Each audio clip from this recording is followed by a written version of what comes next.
Vous écoutez Radio Taïwan International et c'est l'heure des musées.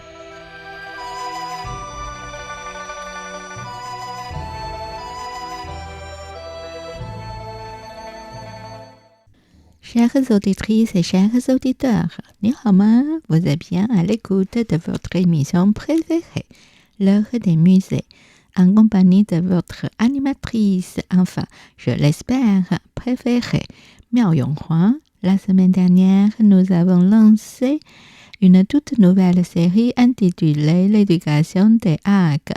Nous nous sommes arrêtés au Shangshufang, parfois traduit par pavillon des hautes écritures, un espace spécialement dédié à l'instruction des jeunes princes, nos chers Hagues. Nous avons été surpris d'apprendre que, contrairement à l'image que l'on se faisait de ces jeunes nobles, un brin dandy s'amusant tout en bâclant leur étude, la plupart d'entre eux se montraient en réalité très assidus et prenaient leur étude avec beaucoup de sérieux.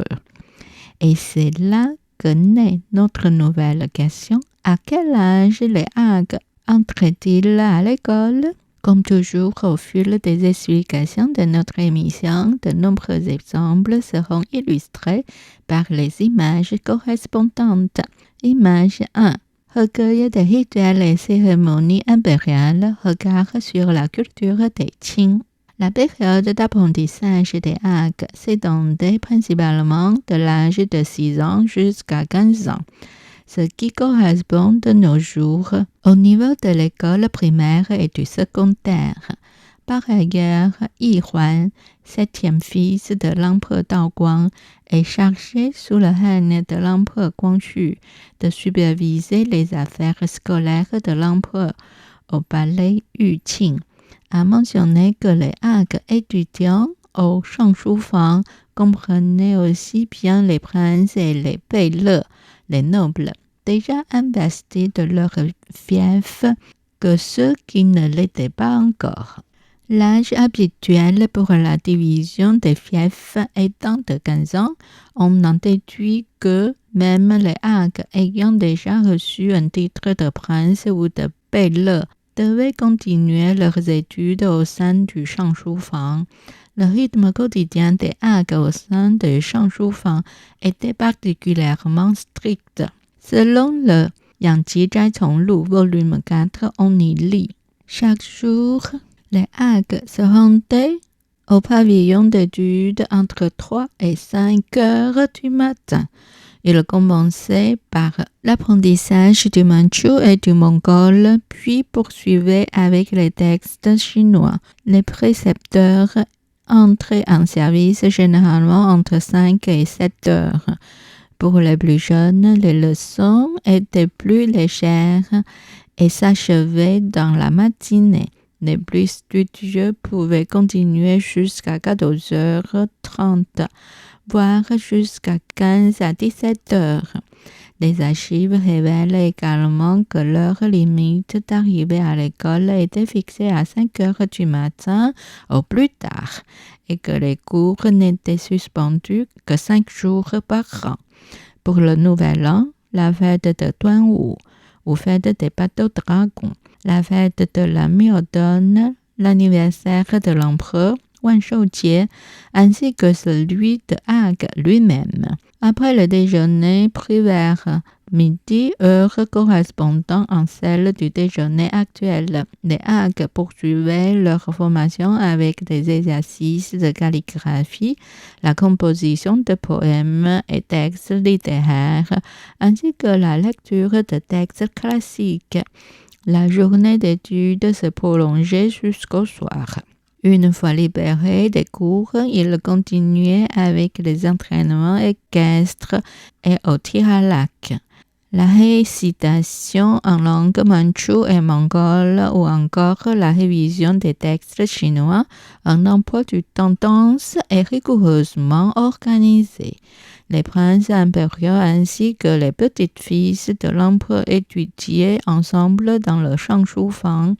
L'empereur Qianlong touchait en entendant les voix claires et harmonieuses des jeunes princes en train de réciter leurs leçons, composa à cette occasion plusieurs poèmes impérieux.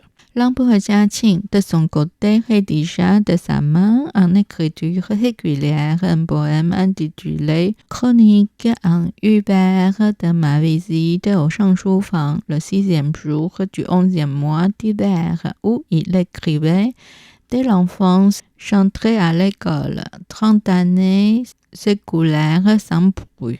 Frères et cousins toujours assis côte à côte, les enfants et neveux heureux de se presser épaule contre épaule. Dans l'harmonie suivant l'exemple de mon père impérial, j'observe déjà la 6e génération réunie. »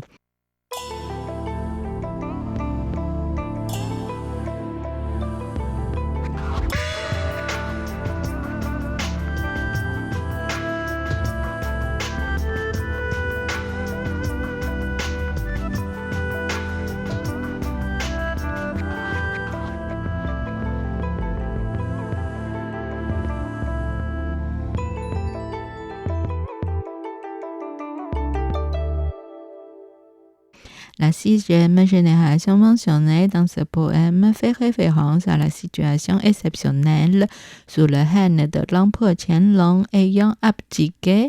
On comptait alors l'empereur lui-même, les Hagues, les petits-fils impériaux, les arrière-petits-fils, les arrière-arrière-petits-fils, jusqu'à Daixi, son trisaïeul, soit 6 générations sous un même toit. Un événement d'une prospérité inouïe célébré par l'expression 6 générations réunies, un jubilé de 90 ans, un bonheur sans précédent. Merci de vous référer à l'image 2. Image 2 dans la 3e compilation du Shiqu Baoqi, recueil impérialement ordonné des trésors du palais secret intitulé Zhuling Shiku, la forêt de perles et le canal de pierre. Image 3. Annales impériales de la dynastie Qing. Outre le Shangshufang, les Hagues, princes impériaux, recevaient également leur instruction dans d'autres lieux d'études tels que le Nanshufang, le palais Yuqing et le pavillon Maoqing. Parmi eux, le palais Yuqing, situé à l'est du palais Qianqing, entre le temple Fengxian et le palais Zhai. Merci de vous référer à l'image 4. Fut édifié sous le règne de l'empereur Kangxi spécialement pour le prince héritier Yunren. Sous le règne de l'empereur Yongzheng, ce lieu fut transformé en un espace dédié à l'éducation des jeunes princes et petits-fils impériaux. Le futur empereur Qianlong Hongli, ainsi que Hongzhou, Yongyan et Mianning y suivirent leur instruction. Plus tard, le palais Yuqing devint également le lieu d'étude des empereurs Tongzhi et Guangxu.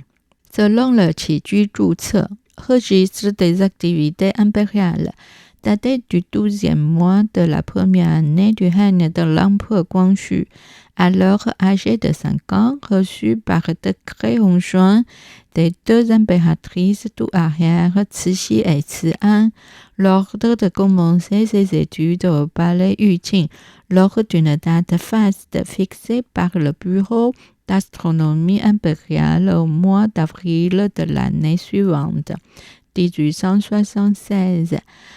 Pour ce faire, les grands lettrés furent choisis comme précepteurs chargés de l'instruction littéraire de l'empereur, tandis que des ministres de la garde impériale furent désignés pour lui enseigner la langue nationale ainsi que les arts martiaux, notamment l'équitation et le tir à l'arc, dans l'ambition de former un souverain accompli alliant les vertus civiles et militaires. Par ailleurs, chaque pavillon d'études était généralement accompagné d'un espace réservé à la pratique du tir à l'arc. Le Jianting, pavillon des flèches, situé à l'extérieur de la porte de Jingyun, au sud du temple Fengxian, en est un exemple notable. Devant ce pavillon s'étendait une vaste esplanade destinée à l'entraînement au tir à l'arc et à l'équitation, tant pour l'empereur que pour les jeunes princes.